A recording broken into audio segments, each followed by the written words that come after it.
Okay, so tonight we are sponsored in honor of the marriage of Moshe and Michelle Siegel. Hashem should bless them with shalom bayit, good health, parnasah, and many children.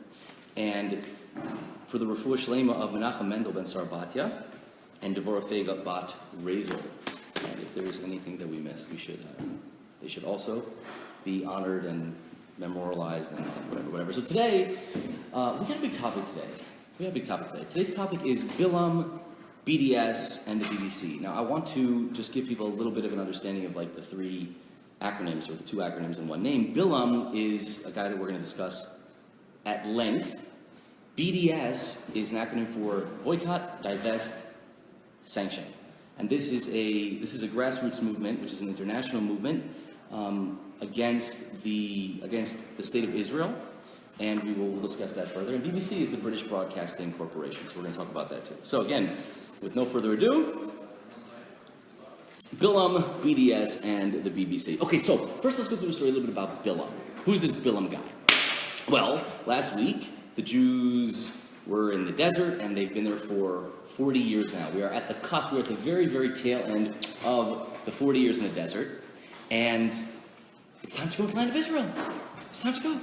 So in order to get to the land of Israel, you have to cross some neighbors. And I'm not sure if any of you guys are aware, but every once in a while, Israel's neighbors can be belligerent. Hard to imagine, but historically it's been the case. And the Jews had to, well, the Israelites actually, they had to cross through the land of the Amorim, the land of Emor. And the lands of Emor had two very, very powerful kings there. They were called Sichon and Og. And these guys were like famous dudes, terrifying warriors. They had conquered the entire region over there, and the Jews had smashed them. So our story opens up with a little recently inaugurated king of Moab named Balak. So Balak is king of Moab, and he was just now chosen as king, appointed as king. Why was he just now appointed king? Because he didn't have a king before. They were vassals to Sichon and Og, to these massive kings. So they would pay their tribute, and they would get their protection. But now, all of a sudden, the two superpowers who had protected them for years and years and years had fallen to a ragtag group of slaves. I mean, that's what the Jews were. Ragtag group of slaves. And they're terrified. They're terrified. What are we going to do? There's no way we can match them in arms. I mean, that's for sure. If they were able to take out those huge mega superpowers, got rid of the Egyptians 40 years ago, and then they were like quiet for a couple decades, now they took care of Sichon and took care of Og, there's no way we're going to be able to beat them up. So what are we going to do? Oh, I know. We're going to get a wizard. A wizard. We're going to hire Balaam, because Balaam is a prophet and a sorcerer. You heard me right, prophet and sorcerer. No, he's not Jewish. And we're going to hire him to curse the nation of Israel. Well, wonderful. What a great idea. And in fact, that's what they do. So he sends for Balaam. This king of Moab, named Balak, sends for Balaam. And the delegation shows up with lots of money. And they say, we would love for you to come and curse the Jews. And Balaam says, I got to talk to God first. I got to talk to God. Sleep here for the night. Chill out. Relax. Be on a lazy boy. Enjoy yourself so everything's good. And then I'll speak to God and let you know tomorrow if it's going to be a problem or not. And sure enough, God comes to him that night. And Balaam says, these guys, they want me to go and curse the Jews. What do you think about that? And God says, absolutely not. It's a terrible idea. Don't curse the Jews. So Balaam wakes up the next day, goes to his little delegation, the faction from Moab, and says to them, sorry, but God won't let me go with you. The implication being that you guys are not nearly important enough for me to go on a hike with. You think that I'm going to traverse all of this distance between here and the land of Moab with the likes of you? You're like third-tier staffers. Get maybe the ambassador, the Secretary of State, Minister of Agriculture, somebody a little more important than you, and then I'll think about it. And sure enough, they do. They do. The king of Moab is not to be denied. This is the only way that he could possibly envision taking down these Jews. So he sends another much bigger, larger, more important delegation with tons of treasure. You can already see from the story what kind of a guy Balaam is.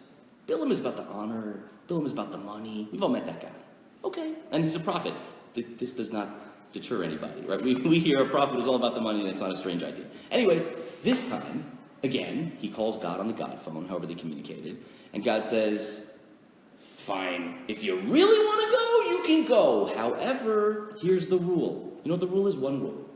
Whatever I say, whatever I put in your mouth, that's what you're going to say. Don't think you're going to be able to go there and show up and do whatever you want to do and say whatever you want to say. This is how this is going to go. I will tell you, I will put the words in your mouth and you will say them. And Balaam's like, yeah, cool, that's a great idea. And sure enough, he decides that he's going to go. Okay, lovely. This is already an enormous problem. It's an enormous problem.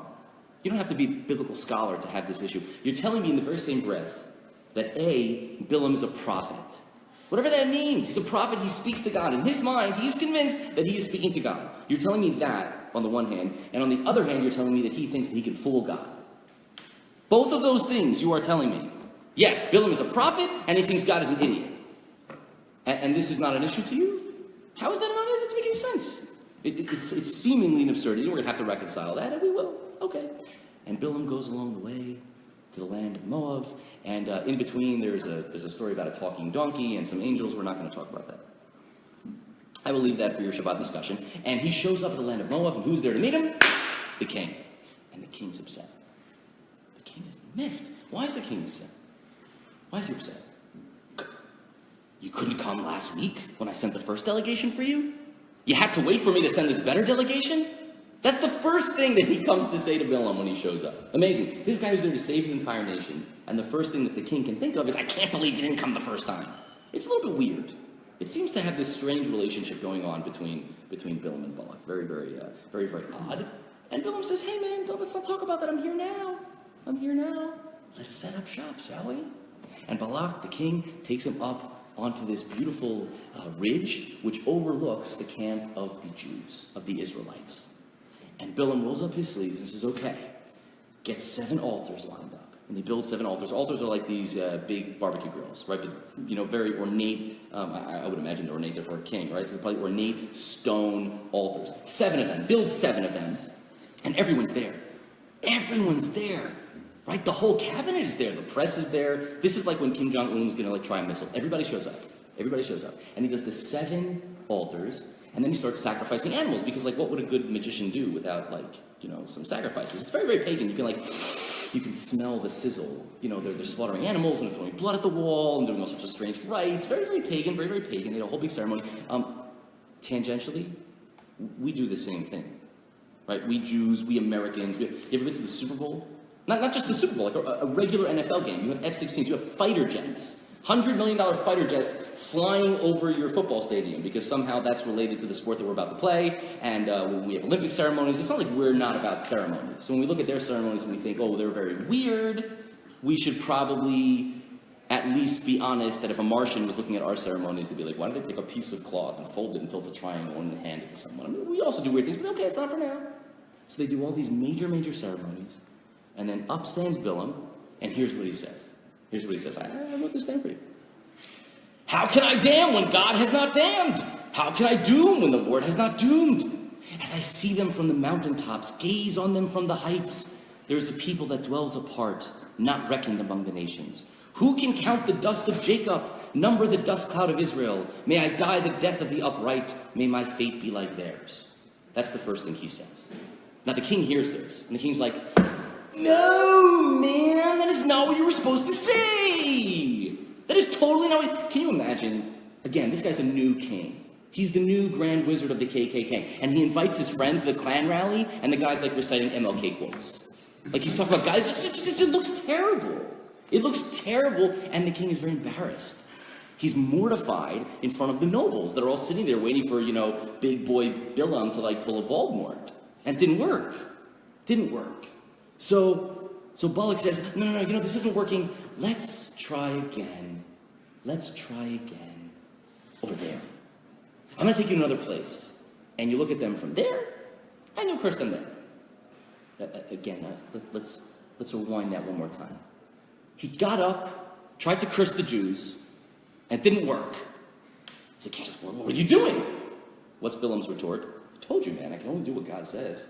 That's what God put in my mouth. And what is the king's response? Let's go there. Let's go there. It didn't work from Georgia. Let's try Tennessee. It's a little weird, but okay. I mean, I'm willing to go that way. So they do that.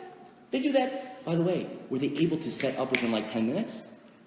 No, it was a different day. It's a different day. You have to build the altars. How long? You think they had like those automatic, Amazon altars would just come by drone? No, stone by stone, baby. This is like a tedious, onerous thing. Think of a different day, and let's do it again.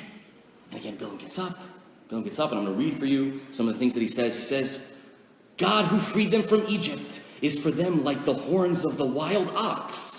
Lo, there is no sorcery in Jacob, no divining in Israel. A people that rises like a lion, leaps up like the king of beasts. Naturally, the king doesn't like that either. By the way, we'll get to like why these prophecy blessings sound like they're ridiculous anyway, but we'll talk about that. But one thing at a time. So again, the king gets crazy because at least don't bless them. Like I told you to curse them. If you're going to fail at cursing them, do me a favor and at least don't bless them. Don't do the opposite of what I paid you to do. And what does Balaam say? What do you think he says? God put those words in my mouth. Yeah, was supposed to from there, right? That was the deal. The deal was I told you, whatever God puts in my mouth, that's what's going to come out, and it is what it is. So what's Balaam's retort? What's the king, Balak's retort? Same as before. Okay, no problem. We'll try it again. You guessed it. From there. See, because sometimes, I don't know if you find this, but when I do sorcery, I find that if the lighting isn't really perfect outside, if it's like not at the right angle, I need an 84-degree angle to really dig my heels into the wizardry. That's just me. So I would imagine that Balak was the same way. And Balak was like, hey, it's not working from Tennessee, and it's not working from Georgia. Let's try from Louisiana. Maybe it'll work from there. And they tried a third time. By the way, they're not the only two people walking. We've established you have to do the whole ceremony over again. It loses a little bit of the meaning like the third time. If you had to watch the same band, the same marching band up and down, and the same blood rites and all that stuff, people are starting to get a little bored. How does he look to the nobles? How is he looking right now in the eyes of all of his cabinet? Pretty lame, right? He looks ridiculous. How long has he been king? Like a week. He's in a very, very precarious. There you go. Thank you. Very precarious situation indeed. And tell me something. What is like the worst thing that could ever happen to him? They kill him. Yeah, they're killing, right? This is like Game of Thrones style. This isn't America. This isn't even Russia. This is worse. This is Vikingdom, right? This is Moab. If they don't like you, this is the guy you brought in. He's a clown. We're going to kill you and we're going to kill him. So his life is on the line here. But he thinks it would probably be a good idea to everyone to go to the other angle. That makes sense to him. That makes sense. It's amazing. Unbelievable. They do it 3 times. The third time is the very famous one. I'm sure you've heard this. How fair are your tents, O Jacob, your dwellings, O Israel, like palm groves that stretch out, like gardens behind a river, like aloes planted by God, like cedars beside the water, right? All sorts of really, really beautiful things. And this time, the king just can't have it anymore. He goes, that's it! No more. And Balaam goes on his way. Balaam goes rather unceremoniously packing on his way. Okay. Lovely story. I would like to point out that when you hear like blessings, and that's my favorite song, when you hear like blessings and curses and discussions about blessings and curses, I don't know what you envision, but I don't envision this at all. For me, if I was hiring a wizard to curse somebody, it would be like, you hire the guy, and he stands up on the wall, and he pulls out the sword of Godric Gryffindor, and he says, all of this nation should be cursed with diarrhea! And then immediately the whole nation starts getting Montezuma's revenge, and it's not even like a high-level hex, right? You don't have to make the like fireballs come out of the heavens to do that. Give them Montezuma's revenge, and then you could ride in with your cavalry and kill them all when they're in the can. It's not that difficult. You don't have to be that powerful a wizard. All you need is a little bit of milk of magnesium in the cholent.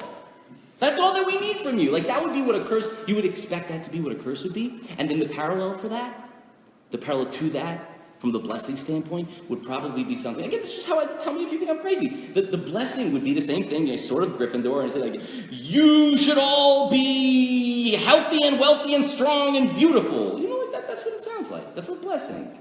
People go to rabbis for blessings all the time. They even pay the rabbi for the blessing. It's great. It's such a great racket, right? And what are you asking for? You're asking for a blessing. You should be tall. You should be strong. You should get a shit up. Whatever these things are. That doesn't seem to be so much what Balaam's doing. These are the blessings that he's doing? These are the blessings? Let me just read a little bit for you again to reiterate things that he says. God who freed them from Egypt is for them like the horns of the wild ox. Well, you've got to admit that is a heck of a blessing. I've always wanted God to be like the horn of a wild ox for me. And the people that rises like a lion and leaps up like the kings of the beast. And there are like palm groves that stretch out like gardens beside a river, like aloes planted by the Lord. You know what this sounds like? It's very actually 4th of July. You know America the Beautiful? Amber waves of grain, purple mountains, right? Oh, beautiful! He's doing poetry class. This is not what you would have expected from the guy who's coming to curse the nation or to bless them. That's just not what it is. It's not an intuitive way of dealing with these concepts. Well, anyway, it's weird. So a few questions just to recap on the story before we get into like the back end of this. First of all, why can't he curse them from home? I can curse anybody from home. You ever watch a football game on a Sunday? Do you have to be in the stadium to curse the ref? Of course you don't. Of course you don't. You can do it just fine from here. It's wonderful. Well, Balaam should have been able to curse from his lazy boy too, and from his hammock, because he's no less talented at cursing than you, presumably. That's number one. Number two, he thinks that he's going to fool God. That's very difficult. Number three, Balak the king, I would strongly suggest, that the reason he was appointed king was because he had a plan. He had the plan to bring in Balaam. That's what got him elected in the first place. Why do I think that? Because after it didn't work, he's demoted. He was nothing the day before, and he's nothing the day after, which means that the reason that he was elected and nominated by all the nobles, who again didn't have a king because their big kings had died, they chose him because he had a plan of how to take down Israel. Okay, well, there are different ways that you can look at this. One way that you can look at this is they believed that Balaam was Dumbledore, just straight up magic, and he knew magic words, and he would stand up and they expected him to do this. They expected him to stand up on the thing and say, Traguna, Macoides, Tricorum, Satis, Deed, poof, magic words, and then something would happen. That is one possibility. You can believe that. You see, if you believe that, you're also really accusing the kings of the time of being dumb. That's fine. There are plenty of people that maintain that. Oh, they were just dumb. They believed in silly things. Well, they did and they didn't. They did and they didn't. It's true that the Athenians and the Spartans and even the Persians, they all had oracles, right? They had oracles. They had oracles.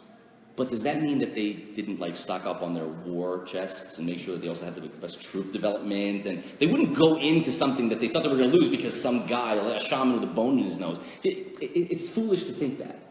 And I think that we're doing a disservice to ourselves when we expect these kings and these people that lived in times earlier than we think that they know less than we do and that they're stupid. I think that we're doing ourselves and them a great disservice to our understanding and to theirs when we do that. But you can believe that. You can believe that he was in fact a fool. Well, if he's not a fool, how did he ever come to that conclusion? He was like, well, we tried war, that didn't work. We tried negotiations, that didn't work. We tried going to the UN, and that didn't work. So, we're up to wizard. That's the last option on the checklist is wizard. Let's get a wizard. What was he thinking? Like, what did he expect exactly? I would love to understand what is it that the king expected to happen on the cliff that day. What did he think would happen? What did he stake his reputation and his life upon? Let's get into his head. Let's understand the mind of the Joker. Let's go down the rabbit hole with it. One last bit of housekeeping for the people who do take this literally, and that's fine, Shalom Yisrael.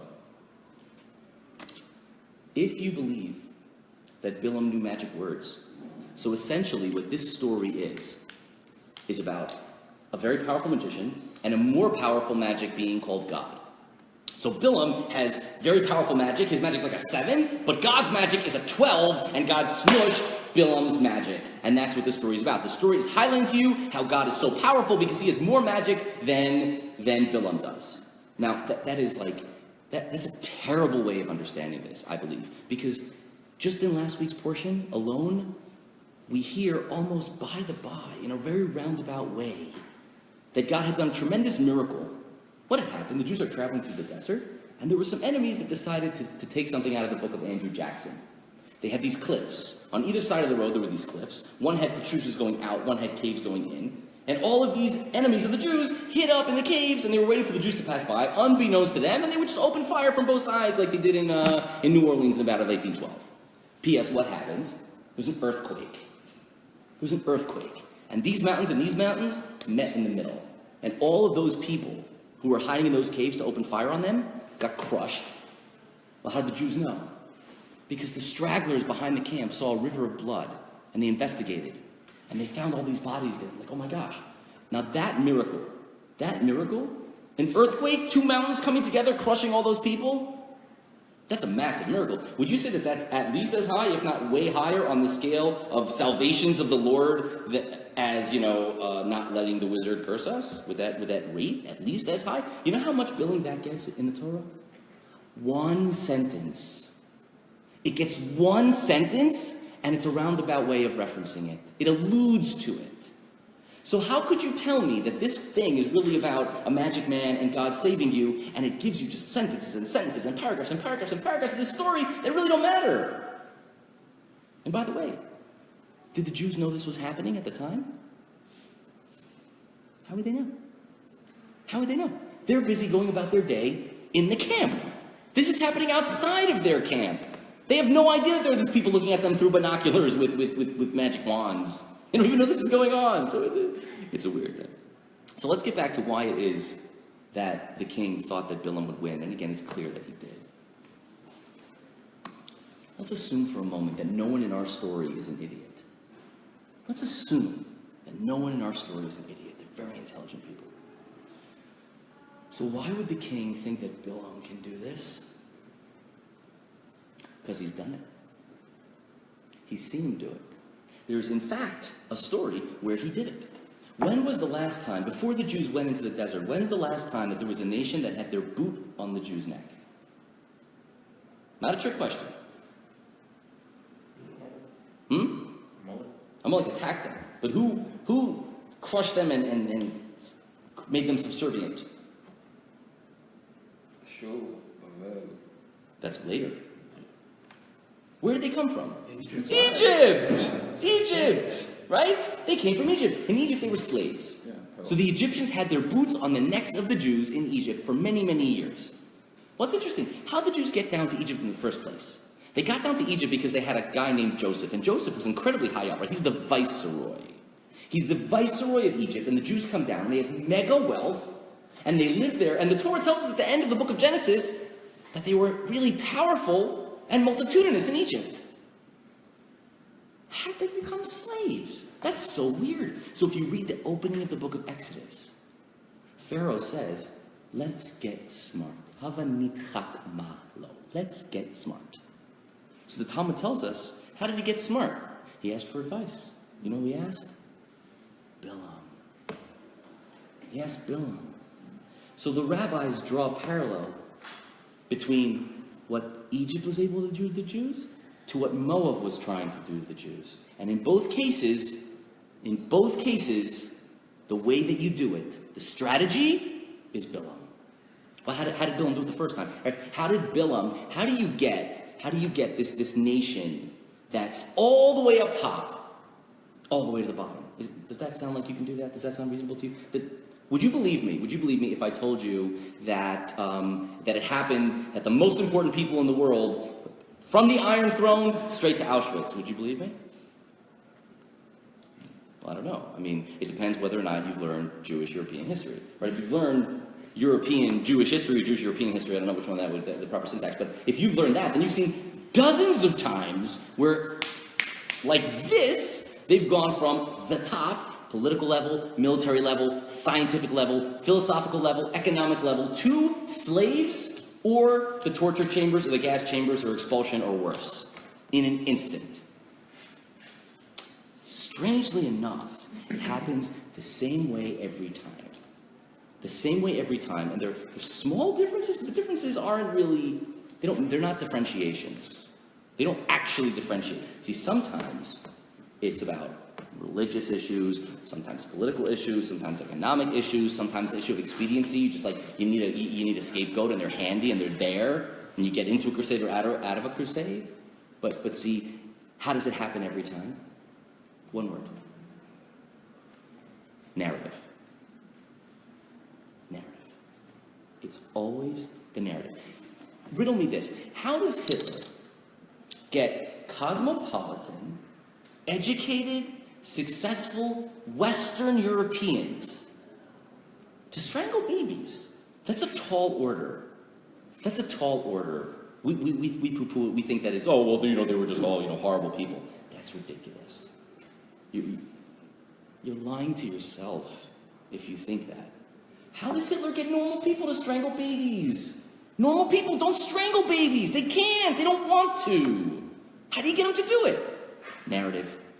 How does ISIS and Boko Haram get teenagers to do unspeakably horrible things to their wives and mothers and daughters and sisters?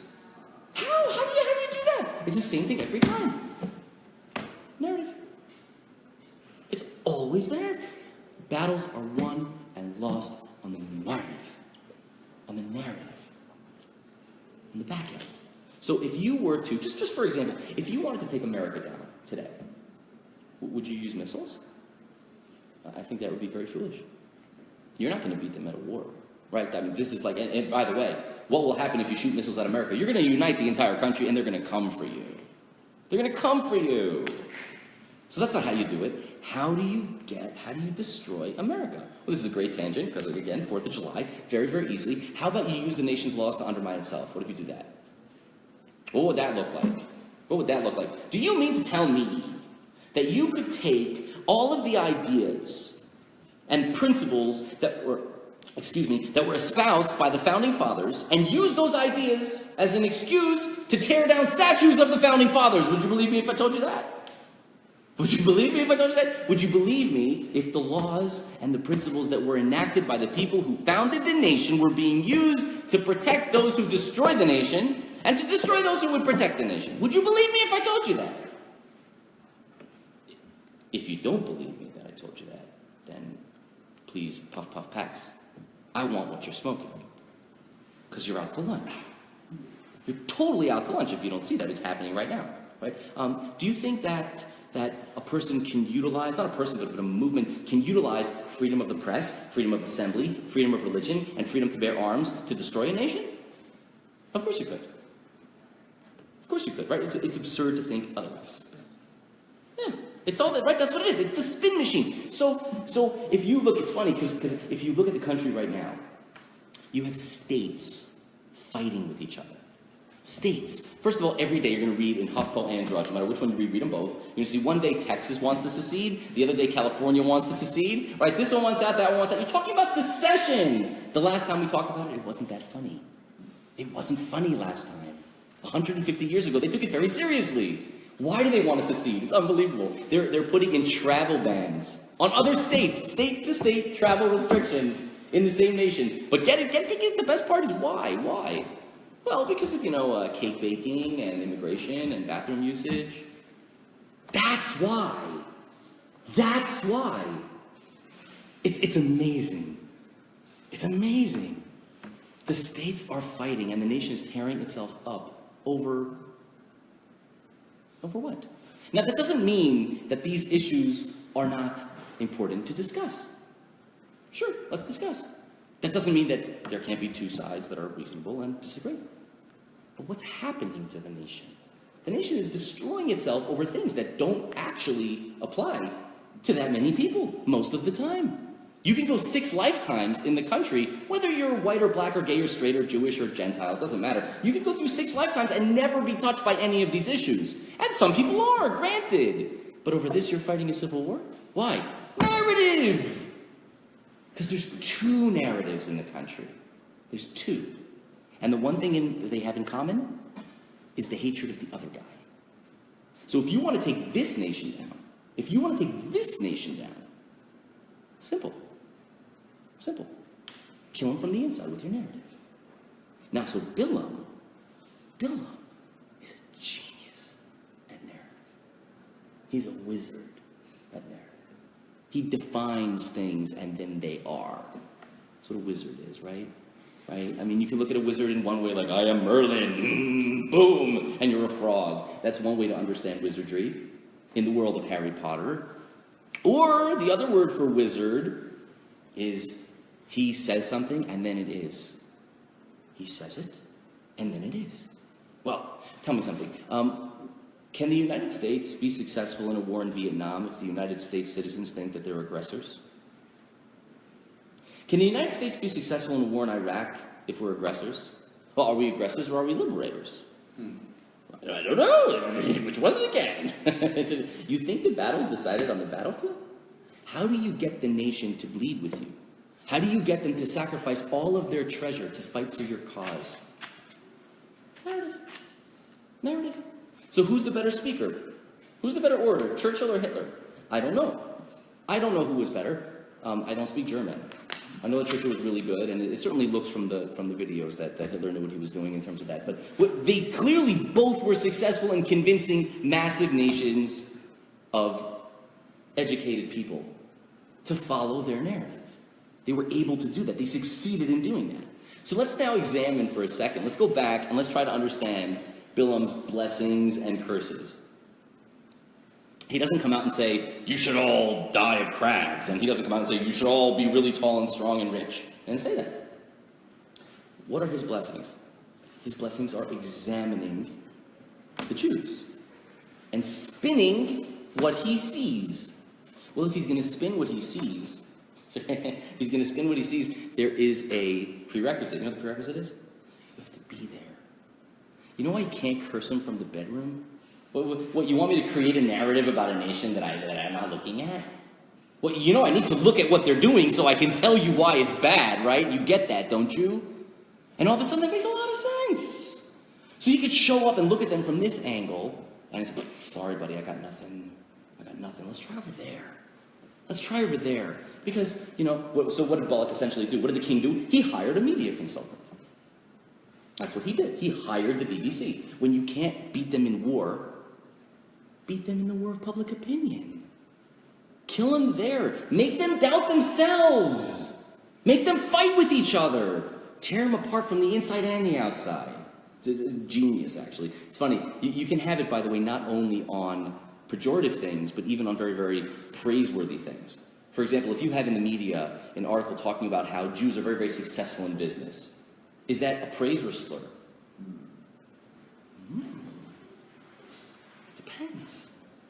It depends. So it's not as if he is limited to cursing them. And that's why if you go all the way back to the first time that they came to him, he says, I want to curse the nation. And God says, don't curse them because they're blessed. Don't bless them either. We don't need your curses. We don't need your blessings. Why not? Why can't I bless them? Your blessings are just as toxic as your curses. They're just as disgusting. They're just as despicable. They're just as heinous. So he's got to see it. So he comes over here to this cave or bluff or whatever it was that he was looking out from, and he takes the binoculars and looks down at the Jews and says, okay, they're really nice in shul. They're acting very, very nice in shul. I can't hit them on the religious angle. How are they on Wall Street? Let's look at them from there. Oh, that's not working? How are they on the sport field? That's not working? How are they in wartime? How are they in a time of recession? How are they in a time of a natural disaster? Let me look at their society from every single angle, and I will find it. I will find the chink in the armor. I will find the spin, and I'll get him. But remarkably, he couldn't. Because wherever he looked, all he saw was above reproach. Wherever he looked, from every single angle. So, you say, well, that's very nice. But if the Torah recorded all of that, if it recorded all of those paragraphs to tell us there was a bad guy and he failed, I mean, what message could there possibly be for us in that? I mean, how is that relevant today, right? That's not relevant today. It's not like anyone's trying to spin bad things about Israel today.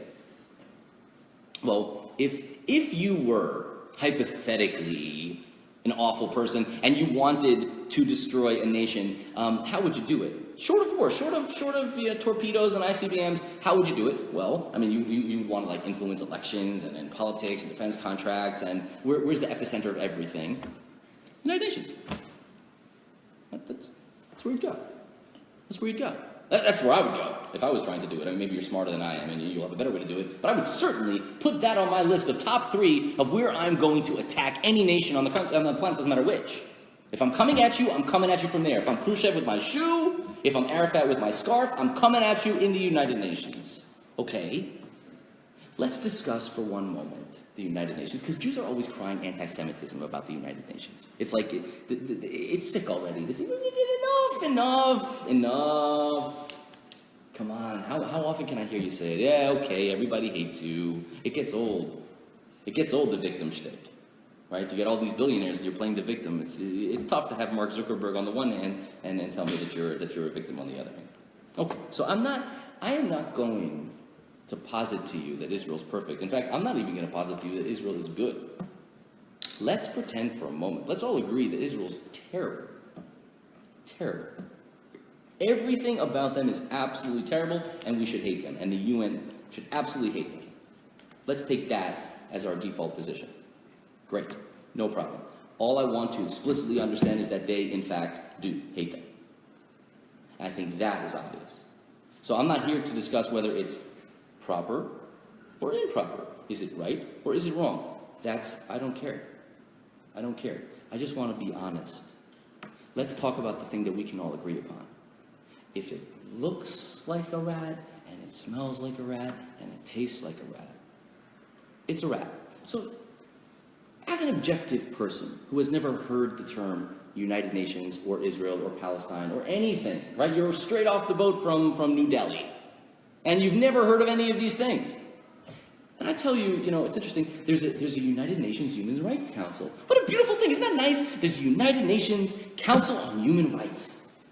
That's something that we should have, right? I think that's something we should have. And I think that they should meet all the time and discuss agendas that could put forward people's human rights.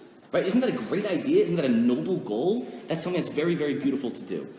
So I would expect them to have multiple items on their static agenda. I would expect them to have an agenda that every time they get into the room, they're going to discuss world hunger, and they're going to discuss the lynching of people for sexual orientation reasons, and they're going to tackle women's suffrage. Let's say I think those 3 things would be on the permanent agenda. How many items are on the permanent agenda? That's right.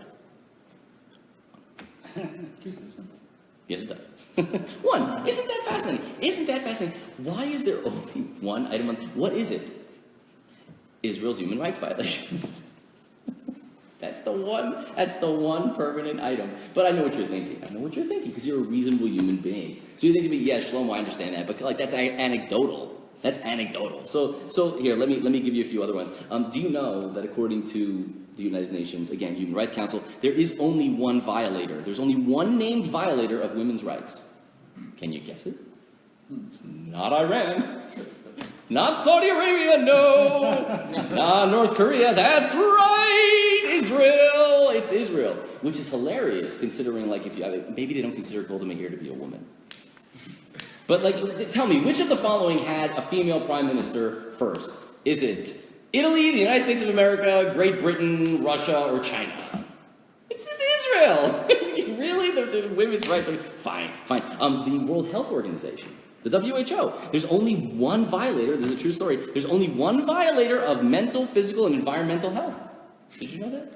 Only one in the entire world. There are many countries. There's 191 countries in the United Nations. There's only one violator of mental, physical, and environmental health. You guessed it. Bangalore. Just kidding. It's Israel. Did you know that the General Assembly passed 24 condemnations? 24 condemnations. Last year they did 24 condemnations. 20 were against Israel. 4 were against the rest of the world. Wonderful. Did you know, by the way, this is all 2016. All of this is just 2016. You can go, if you want, you can play this game in so many different ways. But it's so. The last one is, I think, both the least important and the most important. UNESCO has adopted a resolution which uses Islamic-only terms for Jerusalem's Temple Mount, the holiest site in Jerusalem. Now, who cares? Who cares? Why are all the Israelis and all the international Jews up in arms about a UNESCO declaration about a name? Oh, good question. Narrative. That's exactly why. all about the name. Because you're going to make it the default position. It's the same reason ISIS goes around blowing up 1,000-year-old shrines. It was never there. There's nothing ever there. What are you talking about? I've always been here. It's always been like this. So you're gonna tell me you're gonna tell me that this is all like, just an accident? Come on. Let's talk BDS for a moment. Let's talk BDS. According to BDS, they have a principle. One principle. I have their website here right in front of me. The one principle is that the Palestinians are, and I quote, entitled to the same rights as the rest of humanity. They are boycotting Israel because Palestinians are entitled to the same rights as the rest of humanity. Well, yeah, of course they are. How could anyone possibly say Palestine? Really? Really? Is there someone who says Palestinians are not entitled to the same rights as the rest of humanity? Who is this person? I'll go boycott you with. I'll go boycott him with you. We'll stand together. Who's saying that exactly? There are so many wonderful people who say, gotta support this. I gotta support this. We gotta help these people who are being trampled upon on their human rights. Great. So that means that the goal of BDS, the stated goal of BDS should be, based upon their principles, to attain human rights for Palestinians in the occupied territories. I say occupied territories because we can fight about that, but it doesn't matter for right now. That is the goal. The goal is to ostensibly attain human rights. Wonderful. Wonderful. So it happens to be that you guys are probably aware. Linda Sarsour, she's one of my favorite. She's one of my favorite BDS activists. She gave an interview recently saying why it is that she believes that Zionism is incompatible with feminism. And they asked her the following question. They say, "Can you give me like some actual examples?" It's a very unreasonable question usually in an interview, but this time she took it. So, and I quote: "Israel is a country that continues to occupy territories and has checkpoints. We have women who have babies on checkpoints because they're not able to get to hospitals in time." By the way, where are the hospitals that they're getting to? In Israel. Oh, in Israel. Okay, just making sure. Of course. So you're saying that there's a checkpoint. I just want to be clear. I want to make sure that we're all on the same page. Yeah. Catered to by Arab doctors Sometimes. in Israeli hospitals. Sometimes. Yeah, both. They're both, right? There's Jewish doctors, Arab doctors, Ethiopian doctors. There's all sorts of doctors. Christian doctors, atheist doctors, 100%. So I just want to be very clear. Linda Sarsour has a problem that a nation state has a security checkpoint, which is, I understand 100%. Furthermore, she continues, they're oppressed in many ways, including lack of access to healthcare and poverty. These are women who have to figure out ways to feed their children. I could not agree more. I could not agree more with Linda Sarsour. Everything that she says is true. I don't know what the heck it has to do with Israel, but we can discuss that. More fundamentally, so you're telling me that BDS, the boycott, divest, and sanction, that movement is going to help, it's going to get rid of Israeli checkpoints. Wait 1 second. Why do the Israelis have checkpoints? Let's pretend they're mean and nasty and they do it for their own nefarious reasons. Why do they pretend to have checkpoints? Why do they tell the world? How do they excuse the heinous behavior of the TSA? I mean the checkpoints. They say, well, people are blowing things up, so we have to have... Yeah, because there's people, there's people blowing things up. Unfortunately, we have to have checkpoints. But by the way, do you know how much money it costs the Israeli government to have these checkpoints? It's billions of dollars. You have to staff the checkpoints. We're paying for that money. Again, you're talking about Jews here. You think they like paying that when they don't have to? You think they're paying that money as a joke to you? You don't know Jews very well. There's no way. No, they're doing it because they absolutely think that they need it. So is it going to get, is boycotting them going to get rid of the checkpoints? No. Is it going to get rid of the naval blockade of Gaza? No. By the way, Egypt also has a naval blockade of Gaza. No one ever talks about that. Yes, but Shlomo, what about the land dispute? Oh, there's a land dispute? Wait a minute. You're telling me that there are two different peoples, Arabs and Jews. There are two different peoples who are arguing over who certain pieces of land belong to? Well, imagine that. You mean like Cyprus and Turkey? Or you mean like India and Pakistan? Or you mean like China and Tibet? Or you mean like Russia and Ukraine?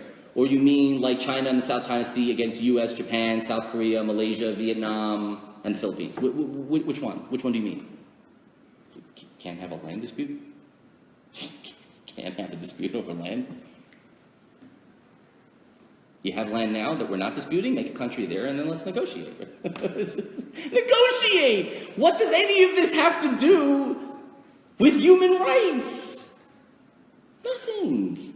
Nothing. But here's the thing. If you continue reading on the front page of their website, and I suggest you do, according to BDS, and I quote, according to BDS is now a vibrant global movement made up of unions, academic associations, churches, and grassroots movements across the world. 11 years since its launch, BDS is having a major impact and is effectively challenging international support for Israeli apartheid and settler colonialism. What is it doing? Major impact and challenging international support. That is true. That is very, very, very incredibly true. And that's what they're honest about too. This is what we want to do. Yes, we're supposedly, ostensibly about attaining human rights for people. Well, if you were actually about attaining human rights for people, if Israel was to cease to exist today and it would all be Hamastan, would there be more human rights or fewer human rights? If you're looking for the human rights of the people that live in areas A, B, and C, how are you going to get them those human rights? By getting rid of Israel? You're going to get them the human rights? I mean, again, just you're an honest person. I'm talking to honest people. I'm not talking about people who hate. Because if you hate, and you're not listening, and there's nothing we can do about it, and it doesn't matter. I'm talking about people who don't hate. People who are well-meaning. People like, I believe, Roger Waters. Roger Waters, in all of his Pink Floydian grandeur, is one of the biggest proponents of BDS out there. In fact, he was one of the big producers of a documentary, and I watched this thing. I watched it. I sat through it. I watched the documentary, and it's amazing because they have professors and really important people, like avant-garde people. And they're saying things like this. It's just amazing. They say things like, I can't believe that the average American is on the side of Israel. I mean, how do they not know that the UN condemned them 50 times this year? How do they not know that the UN... Meaning, it's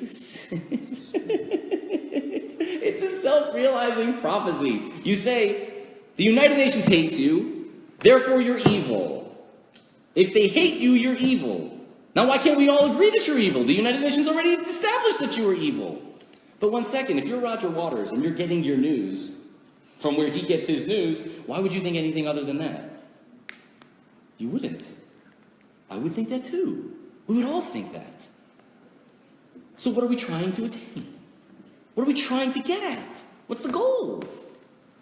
Now, if you want to talk about BBC, I think it's not even worthwhile to bring up some of their more obvious transgressions on things like this. But just a few examples of things that and you can Google this, it's all over the place. One example says, 3 Palestinians killed after deadly stabbing in Jerusalem. This is from June 17th, by the way. It's not a long time ago. Yeah. 3 Palestinians killed after deadly stabbing in Jerusalem. What does that mean? It means, oh my goodness, are you telling me someone stabbed 3 Palestinians? That's terrible. That is the worst thing I've ever heard in my life. What horrible person. Was it a Jew? Was it a Jew? I would like to know. Because if it was, I want to throw some shade at him on his Facebook. I want to spit at him and tell him how despicable I think he is for knifing to death 3 Palestinians in Jerusalem. How dare he? Oh, one second. Later, the headline was subsequently changed to Israeli policewoman stabbed to death in Jerusalem. Oh, you mean the ones that were killed because they were doing the stabbing? Oh, that was a little unclear for me, but maybe I just don't know how to read well. I went to yeshiva, so reading comprehension obviously isn't like the top of the agenda, so maybe I just don't know how to read. I'll give you another one. Palestinian shot dead after Jerusalem attack kills 2. Wow. Someone attacked someone in Jerusalem and shot a Palestinian and another guy. That's terrible. Oh, no, my bad. The headline was amended to Palestinian kills 2 Israelis in Old City. This is not in any way, shape, or form saying, all Palestinians are bad. This is not about Palestinians. This is about the press. This is about the BBC. This is about the people in the media. It's not that they're reporting the news. They are the news. They are the news. When you say, oh, I'm going to watch the news, you're not lying. You're watching them make news. You're watching them make the news. So you want to know why the Torah thought that, hey guys, never forget what Balaam tried to do to you. Wizard, schmizzard, what am I worried about? Today, rampant all over the world. You can't miss it. You can't miss it. You blind, deaf, and dumb. Can't miss it. Well, there are two more points I want to make briefly, and then I'll conclude. Balaam was unsuccessful. Why? Why was he unsuccessful? We could talk about God and miracles, and that's wonderful, but I would like a much more concrete reason that I get my hands around. Why was Balaam successful, number one? Unsuccessful, number one. Number two, what did Balaam do after that? He's a smart dude. Balaam said, listen, I failed. But, I'll tell you what you can do.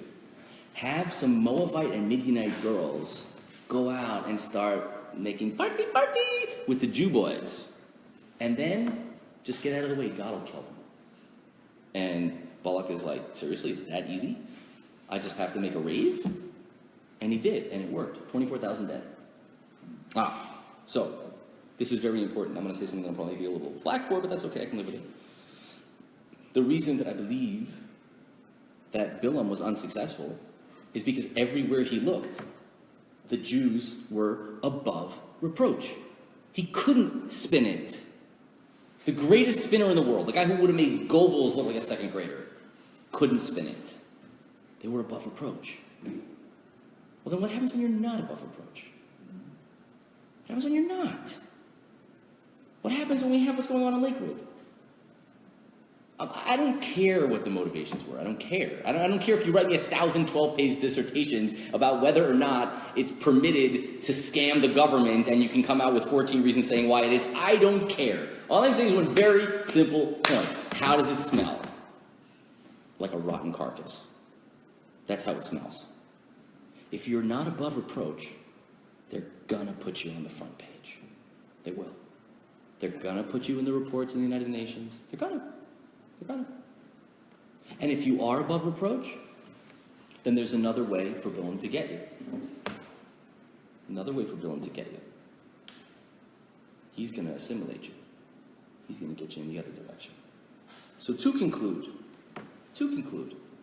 there's no question that the nation of Israel needs to be 100% in every single angle, whether it's on Wall Street, whether it's in the entertainment industry, whether it's in politics. We got to be squeaky clean, and no one is, right? Obviously, no one is, but we have to be. I have to do better. You have to do better. We have to do better. We have to do better. That's number one. Number two, Balaam was a wizard. Yeah, Balaam was a wizard. What was his power? He was able to look at things and spin them, to use the narrative to push his ideas. So whenever you are confronted by ideas that don't smell right to you, stop, think, find the weakness in the idea, understand, 1 second, what is this trying to accomplish? Does it accomplish it? And what's the real agenda? And if we do that, God willing, I hope, very, very, very much hope, that we will live to see peace in our time. Peace and life.